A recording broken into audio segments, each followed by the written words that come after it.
Alrighty, so welcome everybody to our virtual tasting where we are going to pair wine and chocolate, talk a little bit about what works and what doesn't. We're gonna talk about how chocolate is made and then even have some fun Valentine's Day trivia to throw your way with maybe even a little prize or two. I'm looking again and a lot of people need to be renamed. Their names are not coming up as what their name is. So for those prizes, I'd be happy to give myself the two prizes, but there's a lot of Chelsea Leniers on there, so definitely go ahead and rename yourself if your name is not popping up as what your real name is. For those of you who had not yet joined us, my name is Chelsea. I'm part of the hospitality team here with Shine Vineyards. Mainly, I'm just here to eat and drink and to make sure that I keep everybody on track in doing the same and that everybody has full glasses. But have no fear, we've got the wonderful, talented winemaker, Miss Marta, who is going to do most of the educating as we go through the tasting today. Well, hello, everybody, and it's just wonderful to be here with you all. And we found some really interesting pairings, and we're really looking forward to sharing them with you. Okay, yay. So a little housekeeping to break down how we're going to roll through this tasting. While I talk for a minute, you guys, I would love to have you type in to the chat where you are tuning in from. I love seeing where everybody is drinking their shied wine, so you could type that into the chat for me. So for those of you drinking, we are going to start with the 2020 Odd Lot White. Hopefully you have that chilled. And then we have two chocolates that we selected to pair with that wine. We're then going to move on to the Petite Syrah and pair that with the two chocolates that we selected. The 4-pack of chocolates was customized by Lula's for this specific pairing, and we're going to talk about the company Lula's later on as we do the tasting. If you haven't already done so, I would suggest cutting the pieces, the chocolates into a few pieces. They are more decadent than you would think, and when you cut them into pieces, that way you can revisit the pairing, or you can share it if you have somebody else that you're sharing it with. You can not take it all for yourself. Lastly, I think the last housekeeping is, as always, please ask us questions as we go through this. We are here for you guys. We want you to leave us comments, leave us questions in the chat. We'll answer them live. This is such a unique experience where you actually have the winemaker in person to answer your questions. And we don't even get that in the tasting room. But I believe that is enough of the boring stuff. I've got some Wisconsin people, some Washington. I've got the Great House family from Hawaii. We've got sunny San Diego, North Dakota, Texas, Colorado.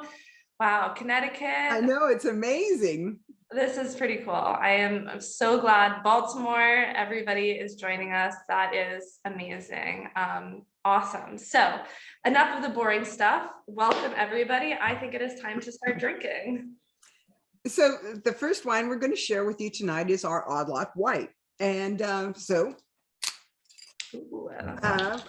lovely. By all means, pour yourself a glass if you haven't done so. And cheers to all of you. Cheers. Sorry, cheers. Cheers, clink. So this is our 2020 vintage of the Shied Odd Lot White. And this is an interesting blend. It's a 20% Muscat Canelli, 18% Gewürztraminer, 17% Sauvignon Blanc, 15% Chardonnay, and 10% each of Gruner Veltliner, Roussanne, and Pinot Grigio. Okay, sorry, I do have somebody asking a question. If you guys can't type your name in, if you hover over your name, there's either a more button and you can rename yourself in the panelist list for anybody that's having trouble with that. So I'll give you guys a second to do that.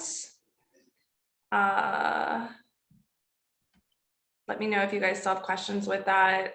Or there's 3 buttons on the top of your little screen where the 3 buttons, you can go ahead and you can rename yourself there. Okay. Alrighty. If you guys have any, perfect. Okay. Wonderful. Okay, so back to this blend that we're talking about. This is quite the collection of varieties. Yes, it is. And we always try to make it so that no single variety is dominant. We always try to aim for really a kaleidoscope of aromas and flavors. Each of these are fermented separately. Each of the varieties are fermented separately because they're all harvested at different times. They're fermented in stainless steel so that we can keep a lot of that bright fruit aromatics. And we really, really try every year to make this a consistent blend, but the percentage of the varietals always changes slightly. And we're not talking about just leftover wine here, right? No, absolutely not. In fact, this wine is one of the harder wines for us as winemakers to blend. Usually what we'll do right at the end of harvest is pull off a few of a lot of different varieties, so we have a stash to work with. And then when we start putting the blend together, we have a choice, a selection of different varieties that we can use. But it's difficult blend because you have so many to choose from. So it's a difficult blend to put together, actually. So now we know a little bit about how it's made. What kind of flavors are you getting on this? Well, for me, I really love the bright fruit in this, the tropical aromas. I get a lot of passion fruit, some guava, and also some very distinct floral notes. Yeah, so bright, so fresh, perfect description. For me, that like the blend of that stone fruit and that honeysuckle, it's like so unique, but really, really well balanced. I love this one. In the tasting room, we call this a hot tub wine. And I think that's kind of the perfect description of it. And I love this one. I love the story too behind the name Odd Lot White. Al Scheid, he founded the company back in 1972, which makes this our 50-year anniversary. So anybody who needed an excuse to drink for the rest of the year, we are celebrating a year-long anniversary. Yay. But Al Scheid was originally a Wall Street guy. And if you guys look at the back of the bottle, the Wall Street definition is less than 100 shares of stock. But then we have our Scheid definition, which is a unique and complex blend of various lots of wine that highlights the best traits of each to achieve a harmonious whole. So I feel like it's just a really fun play on words for kind of a really fun wine. It is a fun wine, and it's not odd by any means.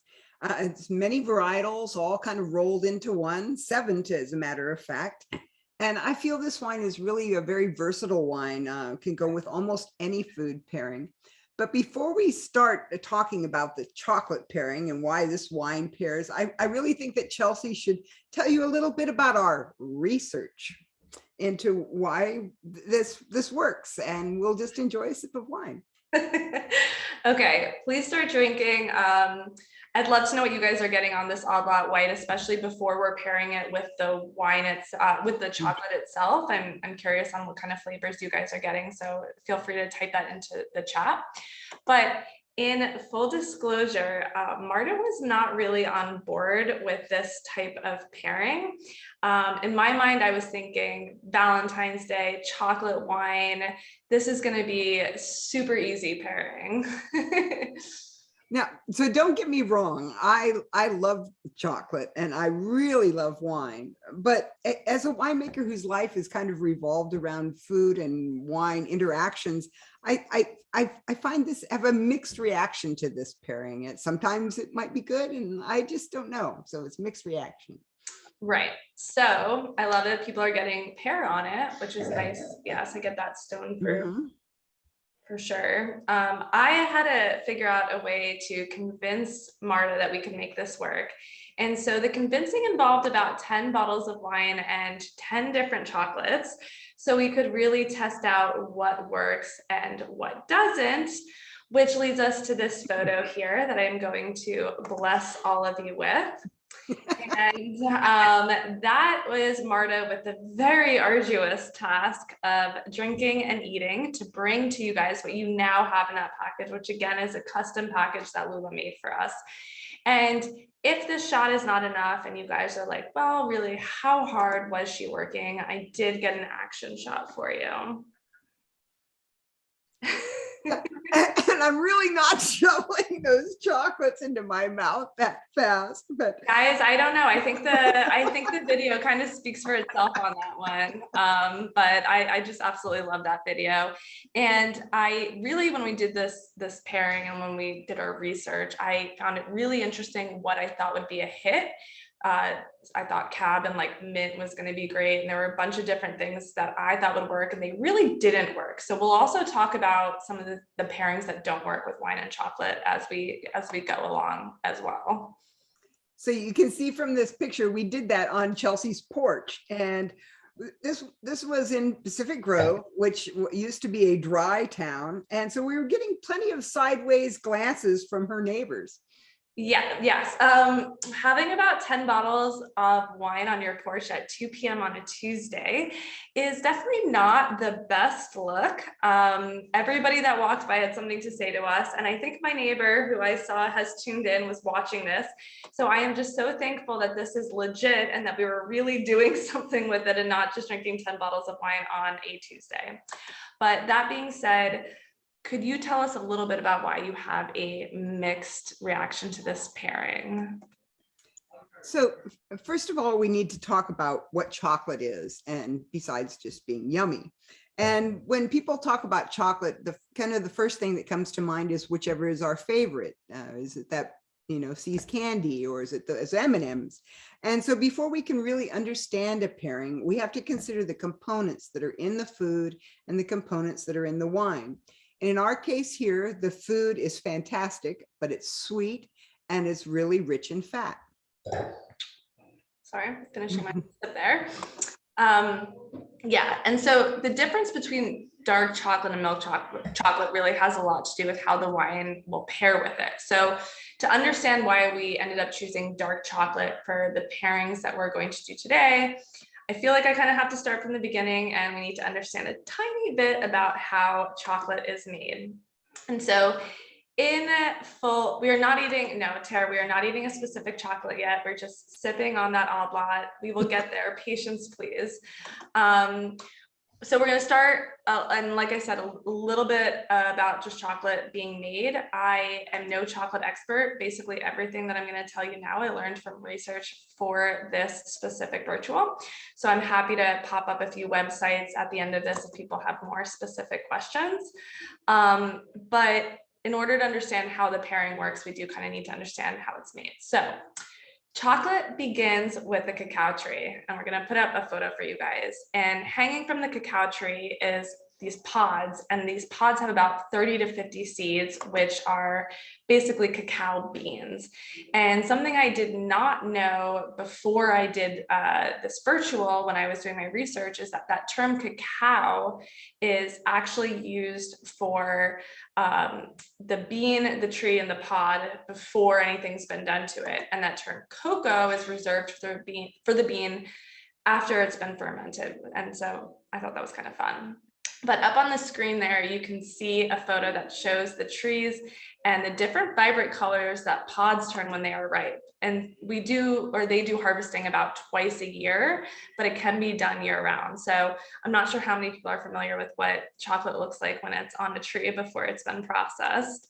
And another really fun fact about chocolate is that these cacao seeds are insanely bitter, and humans are the only people that eat these seeds. No other animals eat these seeds, and we only, of course, do that after we process them.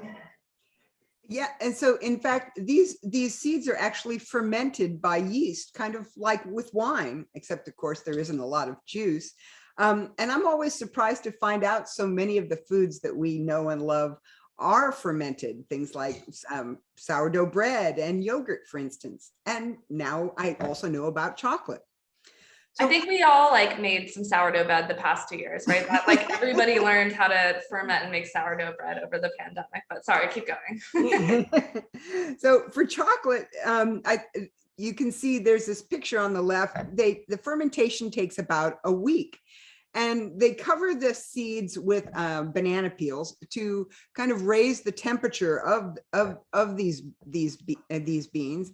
And it can get up to 120 degrees Fahrenheit. And this allows the activation of certain enzymes, which is also when you start to get some of those chocolate aromas. This heat also inhibits the cacao seeds from sprouting and producing another plant. So I just thought it was fascinating because I too had not really ever looked into chocolate before either. So I think it's really interesting. Yes, so we're getting there. So now the seeds are dried and roasted, and then these freshly roasted beans are cooled and cracked open to get what we call chocolate nibs, and that's basically the meat of the bean. And so the process to separate the shell of the bean from the nibs is called winnowing, which is essentially what they do with wheat. And I originally was like, ooh, Marta, that would be a really great Scrabble word, winnowing. And I was like, I'm going to tell people about this word. And she's like, everybody knows what that word is. And I had never heard of it. So apparently winnowing is a very it's my age.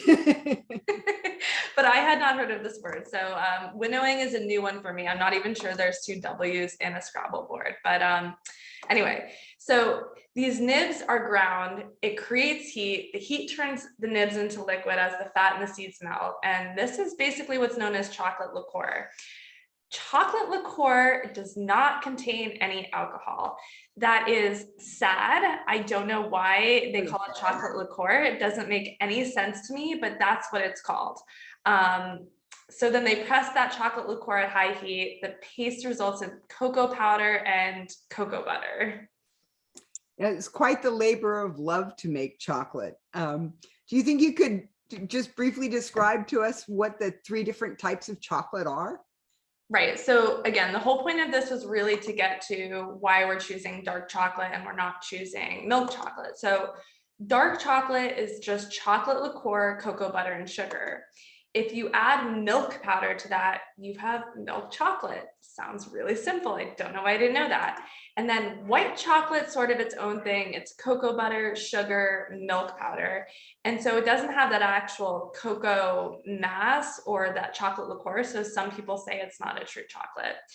I don't know. I have been eating chocolate my whole life, and I've never made that simple connection between dark chocolate and milk chocolate. So hopefully my research helps somebody out there. And I promise that's the most talking I do this whole time, and the rest is mostly Marta. Thanks, Chelsea. That was a good description of those chocolates. So you can see from that description, there are 3 very different types of chocolates, and they would be 3 different aroma profiles and 3 different taste profiles. So in order to discuss pairings, we have to discuss taste and what taste actually is. And taste is not a flavor.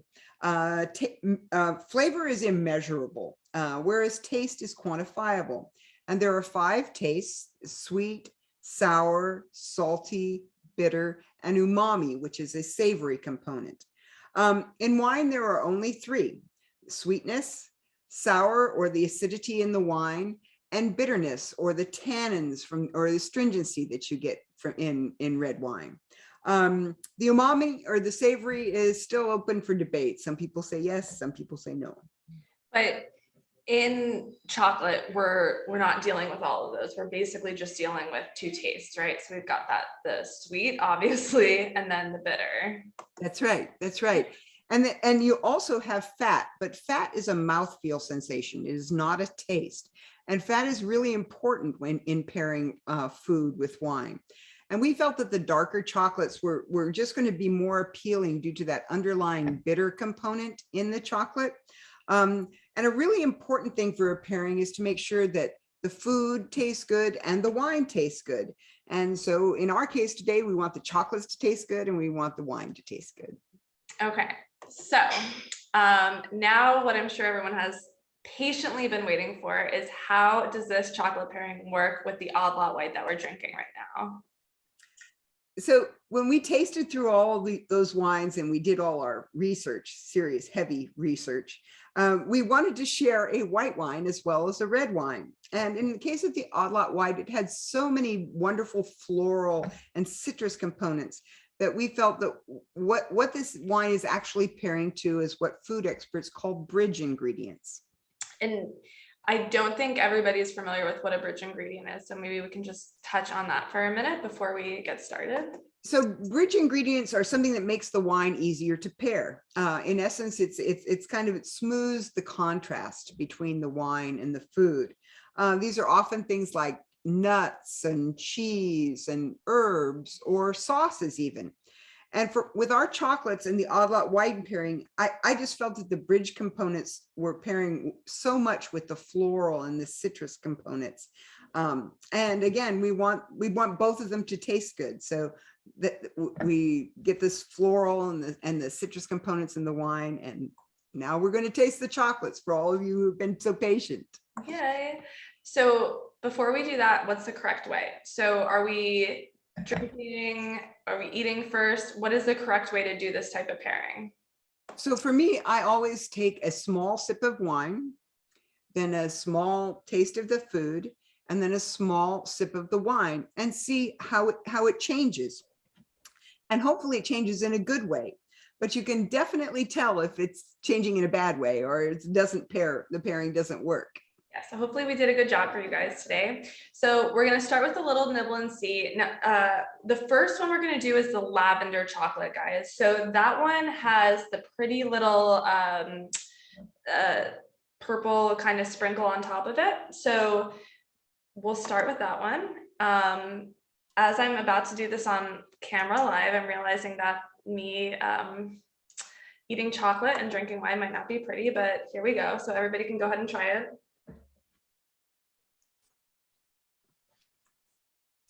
And I think when you try this, I think you can see how much the floral component of the wine is not diminished at all. The floral component of the chocolate is really right there. And you can see that bridge ingredient, which is the lavender. And so you're pairing to the bridge ingredient in this case.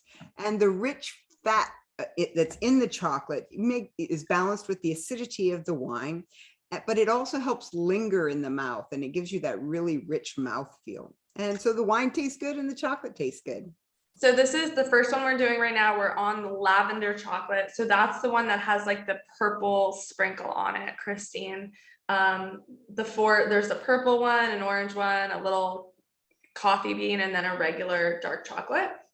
So the one we just did, hopefully it's not in my teeth, is the lavender. And I would love for everybody to type in what they're getting if they kind of got the same thing that Marta does. I do feel that floral component of the wine's shining through a bit more than when I was just drinking the wine by myself. So I'm kind of curious to see what everybody else is getting on that first pairing there. And Marta, yes, lavender with the purple sprinkle. Thank you. So Marta's the expert. There's a reason she's the winemaker. I am a wine drinker. But when we were doing our research, I was thinking the Odd Lot would be great with white chocolate. And Marta was like, it's not going to be good. And I was like, no, it's going to be bomb. And when we tried it, it was not good. So can you talk a little bit about why the Odd Lot didn't work with something like a white chocolate? So just to be honest, it wasn't pure white chocolate. It was a white chocolate that had a center, it was a key lime, and that was the bridge ingredient. And in this case, the key lime was just, although the chocolate itself was delicious, it just, the key lime overpowered the wine. So you didn't taste the wine at all. And you really didn't taste the chocolate either. It's just kind of, it wasn't a good pairing. Okay, so we're going to give you guys an opportunity to go back between the two, but let's go ahead and hopefully everyone's tried that one. Elizabeth, see, this is the beauty of wine, is she goes, half of us love it, half of us don't. Interesting. That is the beauty, is wine is different for everybody, and kind of so is chocolate. But what we're going to do now is do it with the blood orange. So if you guys couldn't guess, this chocolate has that orange sprinkle on it. And we'll try this one, and then you guys can tell us what you think between the two. So again, give me a second while I actually do this here.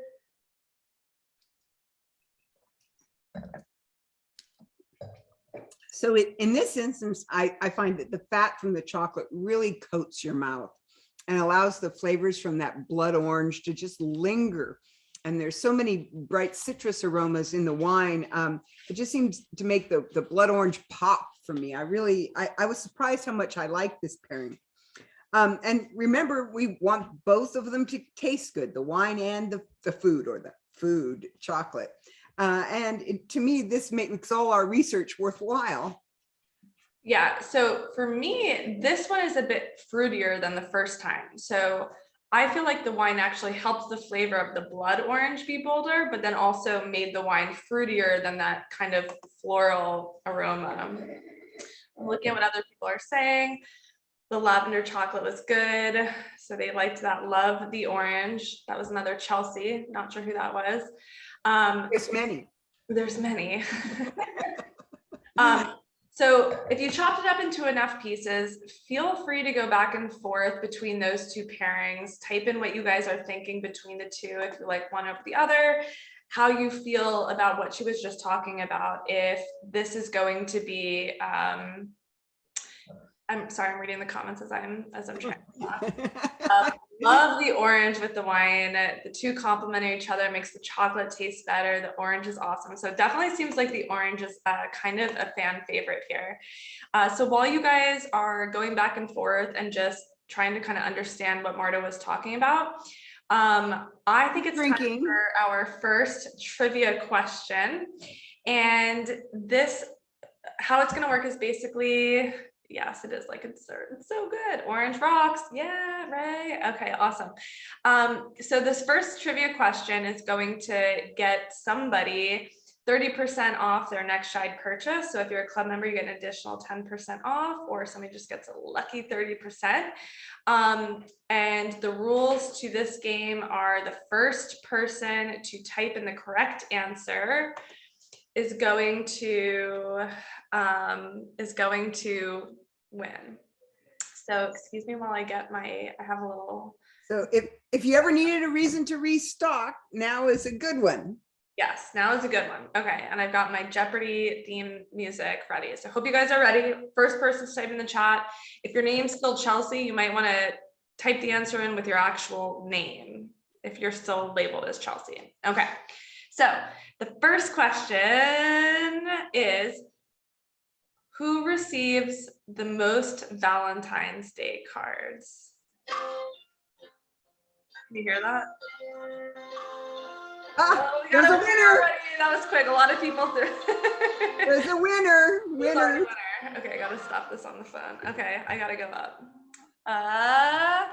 And it was Miss Tara Perkins. She got the correct answer. Yay. Followed by Deidre. Okay, yes, that was, people got on that one really, really, really quickly. So teachers is the correct answer. They get the most Valentine's Day cards, rightfully so. Ms. Tara, you'll get an email with that nice coupon code for you. Past few years, I would probably say that teachers deserve more than chocolates. More than cards. They probably deserve chocolate and wine as well, but that's just me. And I think those teachers deserve wine for sure. Yes, definitely wine. And when I was coming up with a question for the trivia, I Googled a lot of different stuff, but I was also surprised to learn that 11 million dogs get Valentine's Day cards on Valentine's Day as well. So fess up, Chelsea, did you send one to your puppy Jeter? Oh God, to Jeter? I think every single day is Valentine's Day for the pup in my house. So I don't think he needs a special day. I think every day he gets more than enough. Spoiled dog. Yes, he's a good boy. So we're all the teachers, though, not to turn this into being about my dog being a good boy. But let's go ahead and move on to our second set of pairings. And these one's going to be awesome. This is our 2018 Petite Syrah from our Hames Valley Vineyard. There, thank you, Marta, for showing us the bottle. These have been selling like hotcakes in our tasting room. I was super excited when we found that this worked out so well with chocolate.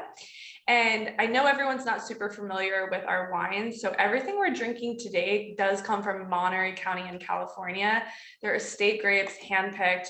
This is all small production wine made with love, much like the chocolate that you guys are drinking. Yeah, thank you. It's really easy to forget when we live here what some of you might not know what a wonderful area for grape growing this is. So let's taste this wine. Petite Syrah always has so much concentration, a lot of really dark, rich black fruit and an inky, beautiful dark color. I get a lot of blackberry notes, and this is really has a lot of structured tannins in it as well. And if it weren't for that we were pairing with this for chocolate, I would be thinking about a nice steak with this about now. Yeah, gosh, the bold flavors on this, the blackberry, the plum, that barrel tobacco, such a pretty spice on this. Can you give us just a little bit of background on this variety? So this is a relatively new variety as far as the grape world is concerned. It was developed by a French nurseryman named Francois Derif in the 1860s and was brought to California in the late 1880s. In fact, Petite Syrah is called Derif everywhere else in the world except in California. Yeah, I'm reading the questions. I'll get to that question about the cheese in 1 minute, Elizabeth, but we did actually look for a photo of Mr. Derif, and apparently he's a little bit camera shy. But can we talk about why it's called Petite Syrah? Because this is not a petite flavor, so I don't really quite understand the name. So when Petite Syrah was first imported into California, it was often interplanted in vineyards with Carignan, Barbera, Syrah, and Zinfandel. And so Petite Syrah kind of became a sort of a blanket term for all those dark skinned varieties. And then to add to the confusion, you can see here's Petite Syrah and Syrah side by side. Early California growers started calling a small berry clone of Syrah, the one with the Y, as Petite Syrah.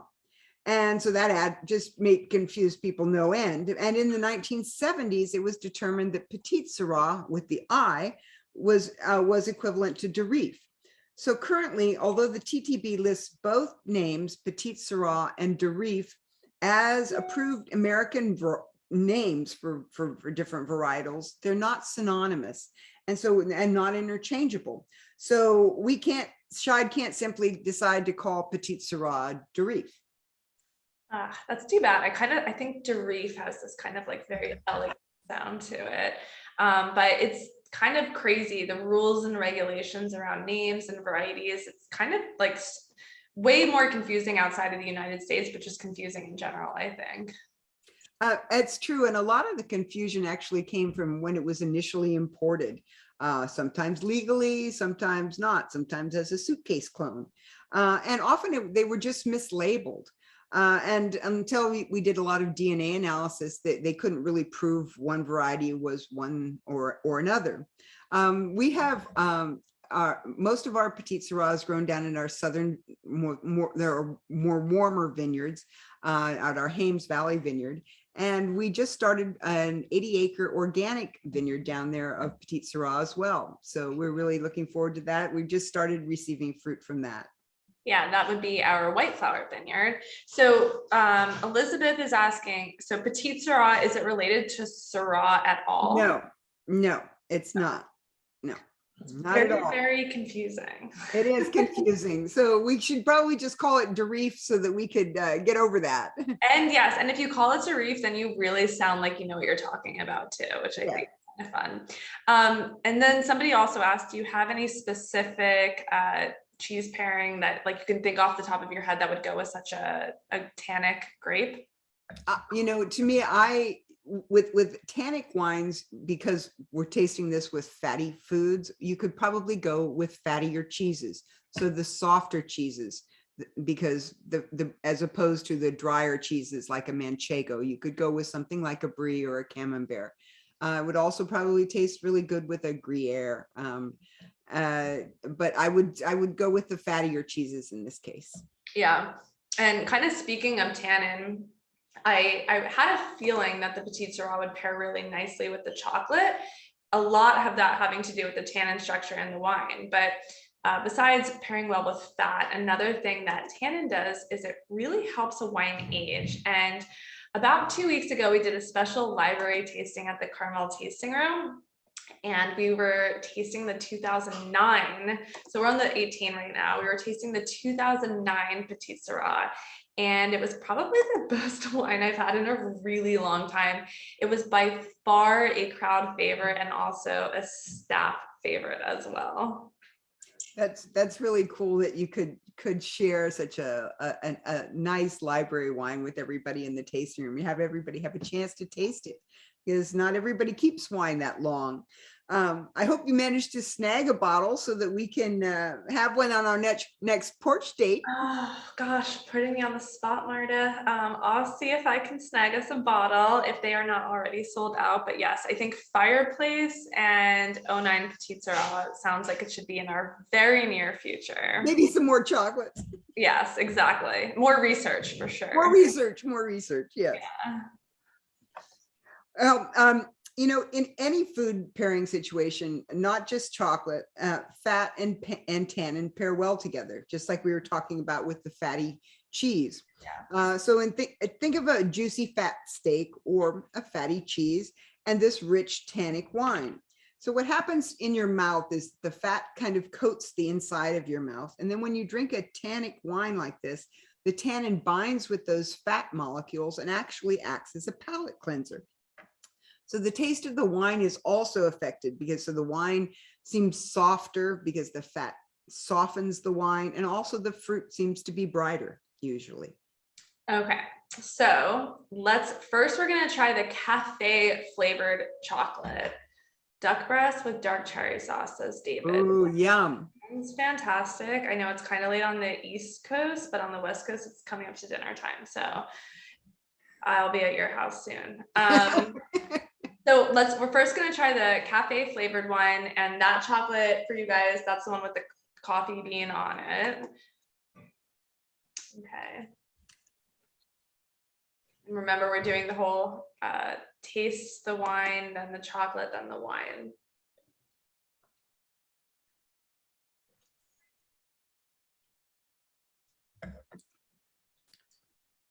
So for me, the red fruit in this wine really seems brighter. And the coffee tones accentuate the flavors that I tend to get with barrels. The caramel, the vanilla, the burnt sugar. And then the fat component in this chocolate has just a long lingering finish. And so in this case, we're also not only pairing to the chocolate, but we're also pairing to the bridge ingredient, which is that coffee. Yeah, I see what you mean about those barrel spices. I can't see if I have anything in my teeth right now, but when we really pay attention to those flavors, I agree that the coffee and the chocolate brings out the barrel spice in the wine, but it's still super fruit forward. It really is. And these chocolates are really tasting great, but I'm always a little nervous when I do this pairing. And I have to caution people about pairing very sweet dessert wines with wine, period, because the sweetness can really destroy the character of a wine and make it very dull and uninteresting. So you have to be careful. I kind of feel like it's a bit of a tightrope to walk on with the chocolate and wine, and that's something I've learned, but I'm definitely curious what you guys are thinking of the cafe and the Petite Sirah. I loved hearing what you guys have to say about the odd lot. So type in anything you guys are getting, agree, disagree, no wrong answers. And while you guys do that, I'm curious if there's any pairings with sweet foods and wine that you're thinking of when you talk about like things that you don't think work? Well, one of the worst pairings out there, sadly, is champagne and wedding cake. Yeah. I don't know when this trend started, but it really needs to stop. Enjoy that sparkling with bubbles with the festivities, and then break out a sweet dessert wine to pair with the cake. In general, remember, when pairing a wine with dessert, the dessert wine should be sweeter than the dessert. Yeah. Okay, so red and chocolate are the best. That's from another person named Chelsea. Elizabeth is loving it, especially with the actual coffee bean on top. I'm not sure I don't think I got them with the coffee bean. That might be my revisit. But yeah, I do love the red with the dark chocolate. But I want to mention a little bit about Lula's if you guys are liking this chocolate. And there's a reason that we chose this brand, a local brand to Carmel, to send to you guys all over the country. What I'm going to do is I'm going to read from a piece of paper because I would totally butcher the story if I tried to talk about Miss Lula without it. So you guys go ahead, revisit anything you want to revisit. We haven't gotten to the dark chocolate on its own, but this is going, just drink some Petite Sirah, eat some chocolate, relax, and listen to the story about Miss Lula. So Lula Lund was born in Wyoming in 1901. She learned the art of getting confectionery from the home economics teacher. After getting married and moving to Salt Lake City, Lula began to sell chocolates under the brand name Miss Lund's Personality Chocolates. Everything was made with love from the small candy kitchen located in her basement. Lula continued to sell chocolates for 30 years until she retired. And you guys can see the photo on the left there is beautiful Miss Lula. So after retiring, she continued to make chocolates for friends and family for the holidays. As she got older, her grandson Scott frequently visited Lula to carry the heavy copper kettles and help with other tasks. During each visit, Scott learned more and more from his grandmother about the art of confectionery. And if you guys couldn't figure it out, the man on the right is going to be Mr. Scott. After Lula passed away at the age of 99, so I think that we're eating chocolate and drinking wine makes you live a very long life. Scott continued the tradition of making chocolates for friends and family during the holiday season. The chocolates were a huge hit, and many people encouraged Scott to sell his confections.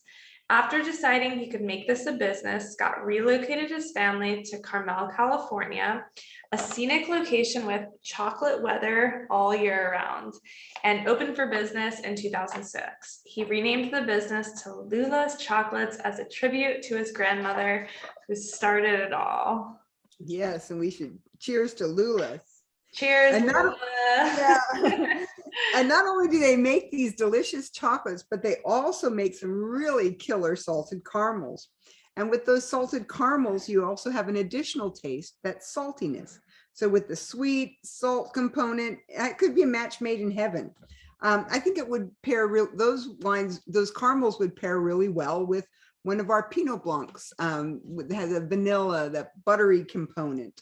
And I just want you to know, I have taught a lot of food and wine pairing classes, and always been really fascinated by the food and wine interactions. And so seriously, you can almost find a wine to pair with almost anything. And if you don't believe me, just go out there and Google wine pairing and Girl Scout cookies, and you will be amazed at the number of articles that pop up. I am sure. I think as long as you have an imagination, I think any pairing is probably possible. I also love that sentence in there where they say Carmel is chocolate weather year round. Yeah, so what do you just think chocolate weather is? I mean, here we are in California, the sun is shining, but it's the middle of winter. And I'm sure some of you out there have snow right now, but I'm sure those chocolates are tasting just fine about now. Yes, I think anywhere could probably be considered chocolate weather, whether you're in the mood for it or not. Chocolate weather equals not so hot, the chocolate will melt. Yes, unless you want to turn it into like a cocoa, which you could do. So there's that. That's when you don't leave it on your dashboard. Yes, don't leave. Yes, heat wave now. Yes. So if you're in Carmel, where it's normally chocolate weather, which is like 50 degrees, we are experiencing a bit of a heat wave. Yes, Susan, we are. So I'm still eating my chocolate. So I guess any weather is chocolate weather. And for the record, we tasted a bunch of chocolate, as you guys saw Marta in that action shot. They didn't all work for the pairing that we were going to do today, but they were all super delicious in their own right. The cinnamon truffles were probably my favorite. And like she was saying, those caramel sea salts, we sell them in our tasting room and they sell out basically as soon as we put them out. So I think that we can move on to our last pairing, which is going to be the dark chocolate. So again, if anybody has anything else to say about, I'm trying to talk and look at what everybody else is saying. Oh, Chelsea and Marta are the best pairing. That came from who that really said that. Okay, so yes, and then David just says, eat your chocolate inside. You don't need to worry about it melting. Yes, That's right. we're good. Okay, so last chocolate is going to be the dark chocolate. We're going to sip, taste, and sip. And in this instance, we really don't have a bridge ingredient. We're just tasting the chocolate. And the fruit from the Petite Sirah is just really evident for me. And it just pairs so well with the chocolate. Again, the fat from the chocolate allows it to linger in your mouth much longer. And it kind of reminds me of those chocolate covered cherries that we would get when I was a kid. I find this pairing just really delicious and interesting. And the chocolate here as with our Petite Sirah and rich red fruit and the chocolate, it's just yummy. Yeah, yummy. I think yummy is a good way to describe it.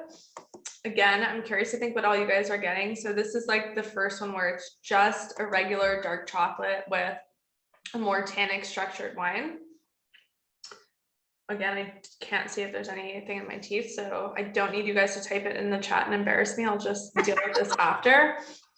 But are there any other wines that you feel would go really well with dark chocolate?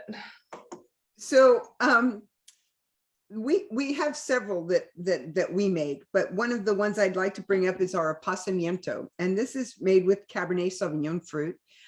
We cut the canes on this fruit and then let the grapes just hang on the vine for about another month.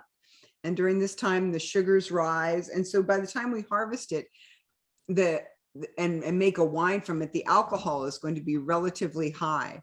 The sugars would have been concentrated, so to give us that high alcohol, but the acidity stays high. So in this case, it's kind of a pairing. You have the alcohol gives you that mouth feel, that perceived sweetness, yet you have the bitterness from the Cabernet, the structure in the Cabernet. So it's kind of a bittersweet, kind of just like with the dark chocolate. Sorry, I found the chocolate with the actual coffee bean on it, so I just tried that. That's good to that one. And then we did get a comment, and I'm like trying to keep up with everybody. But Kelly wants to know if anyone else is running out of wine or if we're just enjoying these very much. And then yes, Cabernets do taste great with chocolate. Love that. Okay. Also, I was thinking about when I was asking that question, I was kind of thinking that a closing bell or a port style wine would probably be pretty good because of that, a little bit more sugar. Yes, actually chocolate and port are kind of a traditional pairing, and our closing bell is made in a traditional style, made with traditional Portuguese varieties, Tempranillo, Tinto and Touriga Nacional. And so when you make a port, you're adding neutral grape spirits, or essentially brandy, at some point during the fermentation. And this stops the fermentation, leaving some residual sugar, and also raises the alcohol to roughly 20%. So you end up with a wine that has high alcohol and residual sugar, and that would pair well with the chocolates. So remember, you want to pair a wine that's sweeter than the dessert. Okay, going back up, looking at comments. Okay, what do your odd lot reds go best with? Those are our favorites.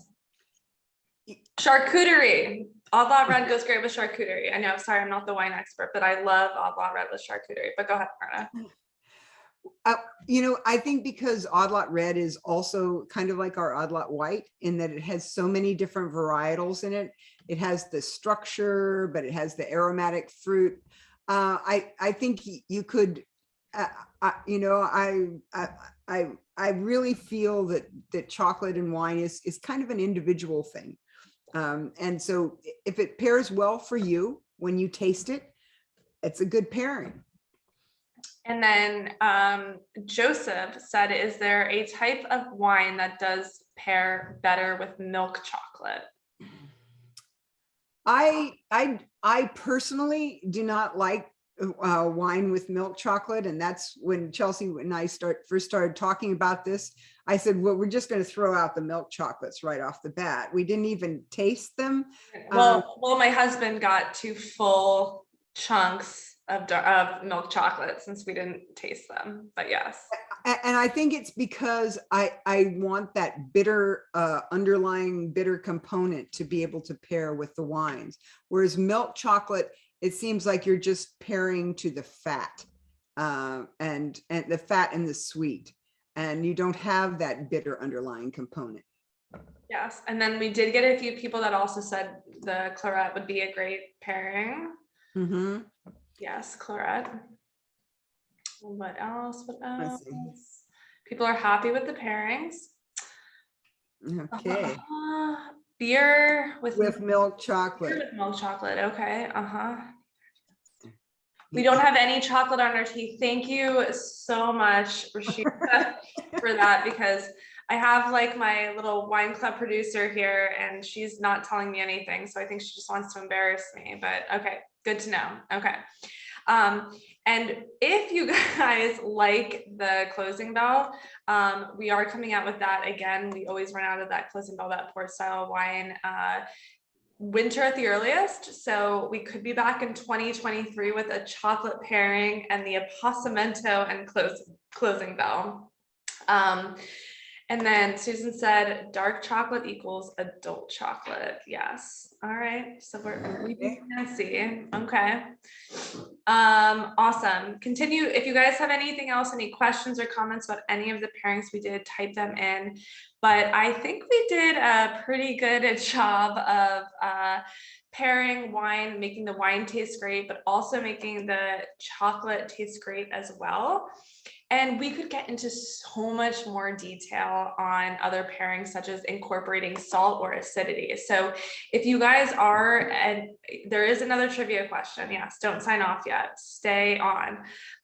If anyone's interested in a cheese and wine pairing or a junk food pairing, we have some open months in the summer, so definitely send us suggestions if you're interested in more in-depth pairings. And Marta, do you have any closing advice in terms of the type of pairing that we did today? So I would like to go out on a limb here and suggest people experiment. I think Chelsea has a picture of us experimenting. And I mean, Valentine's Day is almost here. So you can see the carnage left behind. Half empty bottles, well, more than half empty bottles, and half empty chocolates. But I imagine that there will be chocolate in your home, and I will imagine, since you're all here with us, that there will be wine in your home as well. So try to open a couple of really very different bottles, and you will be amazed at what you can find just by winging it. Some wines will literally taste awful, and others will be a real treat. So it'll be a surprise. Sweet pairings are really much more difficult to pair, as sweetness is such a dominant trait. Sweet food suppresses the sweetness of a wine and markedly increases your perception of acidity and of bitterness. So I encourage you to try a sparkling wine or a sweet wine with the chocolates and see if you feel that they pair well, or if you think that it's just really too big of a contrast. After all, don't we just need an excuse to drink wine and eat chocolates? Well, like I said in the beginning of this, for me, we're celebrating Shide's 50th anniversary. So I am using that as an excuse to have a glass of wine daily. So we definitely all have our excuses. But I think we should get to our last trivia question, because this is an awesome prize if you guys have been enjoying the chocolates. So for this one, we're going to be doing a $25 gift certificate to Lula's Chocolates. If you are not local, have no fear, they do ship to you. And again, $25 to Lula's. Same rules apply. First person to answer the chat with the correct answer wins. I have my phone here for my music. Okay, and Matt said, what are 2 junk foods that go well with wine in case cheese or chocolate's not around? Matt, you will just have to tune in for the next virtual. Potato chips are one. Potato chips, okay, great. Potato chips. Potato chips, yes, always win. Or what about French fries? French fries are always better. Potato chips are better because you've got the salt and you've got the crispy and. All right, okay. Potato chips, Matt, potato chips. All right. Beef sticks. Or beef sticks. Okay. Kyle says nachos. David says popcorn with Chardonnay. Okay. All right. We're on a roll now. Okay. So last question is $25 gift certificate to Lula's on the line. Who created the very first heart-shaped box of chocolates? All right. I think we got an answer already. I haven't seen it yet. Nope. Haven't seen it. That means we just get. No, we didn't see it yet? No, I haven't seen it yet. No. Okay, we're still going. My producer says we're still going. Yeah. Somebody's gonna Google it. I don't know, my music. We really haven't gotten it yet? No. Lots of good chocolate names coming up, but it hasn't come up. Okay. Somebody did. Somebody did. You got the name? Okay. Yes. All right, my producer's about to write the name out. We finally got one. And Tara. Well, Tara. She's quick on. Tara Perkins again. You guys. But they both came in at 6:30. I don't know. Oh my gosh. I might have to give that one to Joseph. Okay. All right. So I actually looked this up before our class because I was really curious how the connection of chocolates and Valentine's Day came to be. And chocolate has always been thought to be an aphrodisiac for thousands of years. But starting in the 1830s, or roughly in the Victorian era, people started commemorating Valentine's Day with different cards and that sort of thing. And it became to be commercialized.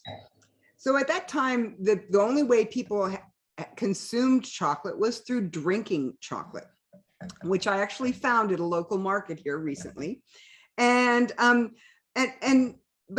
So apparently that type of chocolate we're eating now is what's called eating chocolate. So in the 1860s, the Cadbury brothers were looking to make a better drinking chocolate. And so they had an excess of this cocoa butter. And so they developed what they called the eating chocolates. And to market their new product, what they did was come up with these fanciful heart-shaped boxes and put in those eating chocolates. And the rest is history. I'm drinking right now. Really interesting when you stop and think about how these things were developed, how they became tradition. The idea of chocolate not originally being something you ate but drank is kind of bizarre to me. And so I'm just imagining now in like 2022, everybody just having these like IV drips to get their chocolate fix, but that's kind of just me. I don't think we have any other questions. Remember, and then there was Cadbury Bunny. Yes, the bunny. The next virtual we have going on for you guys is going to be late March when we do our club virtual for the most recent release. So look out for the date, RSVP for that. And for those of you guys who are not club members, I really appreciate you joining us tonight. We certainly hope to see a little bit more of you guys in the future as well, maybe in person, online. And any questions that weren't answered, or you guys have suggestions on what you would like to see next, I believe in the top of the chat, we put in my email and then the website for Lula's if you guys have any questions. And as always, thank you. I see everyone just saying thank you. Thank you for coming in and tuning and listening to us talk and drink wine. Your continued support is always so appreciated. The fact that I get paid to basically talk about wine and drink is only because of you guys. So please keep tuning in. But Miss Marta, would you like to go ahead and close us out today? I really just want to remind everybody that taste is so personal and so individual, and it really depends on the mood you're in and the company that you're with. So we look forward to seeing you in March at our next wine club. So until then, cheers, everybody. Yay! Cheers, everybody. Cheers. Cheers. Clink. Finish those chocolates. Don't hold on to them. Oh, they won't go to waste. They won't go to waste. Yes. All right. Cheers, guys. Thank you so much. Thank you.